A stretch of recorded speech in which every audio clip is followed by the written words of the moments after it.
தமிழக வெற்றிக் கழகத்தின் டிவிகே முக்கிய அறிவிப்புகள். தமிழக வெற்றிக் கழகத்தின் டிவிகே தலைவர் விஜய் ஒரு மிகப்பெரிய அறிவிப்பை வெளியிட்டுள்ளார். அவர் தமிழ்நாடு குடிமக்கள் சிறப்பு அட்டை தமிழ்நாடு சிட்டிசன் பிரிவிலேஜ் கார்டு ஒன்றை அறிமுகப்படுத்தியுள்ளார். இது ஆதார் அட்டை போன்ற ஒரு அமைப்பாக இருக்கும் என்று அவர் கூறுகிறார். இந்த அட்டை லஞ்சமில்லாத ஒரு நிர்வாகத்தை உறுதி செய்யும் என அவர் தெரிவிக்கிறார். டிவிகே கட்சி தற்போது செயற்கை நுண்ணறிவு AI சார்ந்த நலத்திட்ட மாதிரியை முன்னெடுத்து வருகிறது. இதன் மூலம் காகித பயன்பாடு மற்றும் ஊழலை முழுமையாக ஒழிக்க முடியும் என நம்புகின்றனர். விஜயின் இந்த நிர்வாக மாதிரியில் ஒரு குழந்தை பிறந்தது முதலே அவர்களுக்கான நேரடி பலன்கள் சென்றடையும்.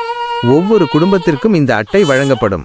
அவர்கள் ஆட்சிக்கு வந்த 6 மாதங்களுக்குள் சேவை உரிமை சட்டம் ரைட்ஸ் டு சர்வீசஸ் ஆக்ட் கொண்டு வரப்படும் என்று உறுதியளித்துள்ளனர். விஜய் என்ன பேசினார் என்பதை கேட்போம். விஜய் மேடை பேச்சு. நமது அரசு அமைந்த 6 மாதங்களுக்குள் தமிழ்நாடு சேவை உரிமை சட்டம் ரைட்ஸ் டு சர்வீசஸ் ஆக்ட் நிறைவேற்றப்படும். வெற்றி தமிழ்நாடு சூப்பர் ஆப் வெற்றி தமிழ்நாடு சூப்பர் ஆப் என்ற ஒன்று உருவாக்கப்படும்.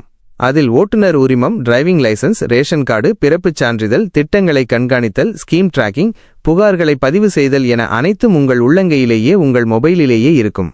இதில் எந்த சேவை தாமதமானாலும் சம்பந்தப்பட்ட அதிகாரி மீது கடும் நடவடிக்கை எடுக்கப்படும். கன்னியாகுமரியில் நடந்த கூட்டத்தில் தமிழக வெற்றிக் கழக தலைவர் விஜய் பல முக்கியமான அறிவிப்புகளை செய்துள்ளார்.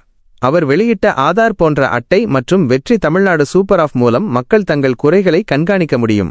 ஒருவேளை அதிகாரிகளால் லஞ்சம் கேட்கப்பட்டாலோ அல்லது வேலை தாமதமானாலோ இந்த ஆப் மூலம் புகார் அளித்து கடும் நடவடிக்கை எடுக்க வழிவகை செய்யப்படும். மேலும் Tamil Nadu real time governance dashboard Tamil Nadu real time governance dashboard ஒன்றையும் அமைக்கப் போவதாக கூறியுள்ளார். இதன் மூலம் நிர்வாகத்தில் வெளிப்படைத்தன்மை இருக்கும். திமுக அரசு பல விஷயங்களை ரகசியமாக வைத்திருப்பதாக கூறி அவர்களை விமர்சித்துள்ளார்.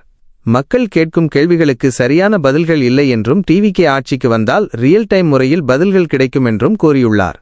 அது மட்டுமின்றி மை வெற்றி தமிழ்நாடு மை வெற்றி தமிழ்நாடு என்ற இணையதளத்தையும் தொடங்க உள்ளார். இதில் மக்கள் தங்கள் ஆலோசனைகளையும் மாநில வளர்ச்சிக்கான ஐடியாக்களையும் நேரடியாக அரசுடன் பகிர்ந்து கொள்ளலாம். கடைசியாக மதுரை, கோவை, சேலம் மற்றும் திருச்சி போன்ற முக்கிய நகரங்களில் 1000 டீப் டெக் கண்டுபிடிப்பு மையங்கள் நிறுவப்படும் என்றும் இந்தியாவிலேயே முதல் முறையாக தமிழ்நாட்டில் செயற்கை நுண்ணறிவு அமைச்சகம் மினிஸ்ட்ரி ஆஃப் ஆர்டிஃபிஷியல் இன்டெலிஜென்ஸ் உருவாக்கப்படும் என்றும் விஜய் உறுதியளித்துள்ளார்.